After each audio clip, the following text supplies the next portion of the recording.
экстренную посадку в Оренбурге из-за смерти ребенка.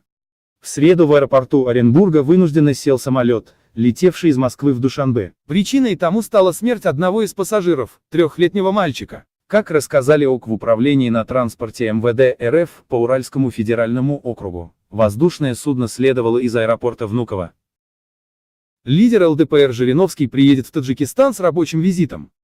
Отмечается, что встречи Жириновского с высшим руководством республики не запланированы. Визит лидера ЛДПР пройдет с 31 октября по 2 ноября. Жириновский известен в Таджикистане своими неординарными заявлениями. Запустил в Таджикистане телевидение высокой четкости. В Таджикистане появилось телевидение в формате высокого разрешения HD. Его сегодня торжественно запустил лично президент страны Эмомали Рахмон, сообщает телеканал Мир-24. Началось вещание с государственного гимна. Fitch Ratings повысила уровень политического риска для Таджикистана.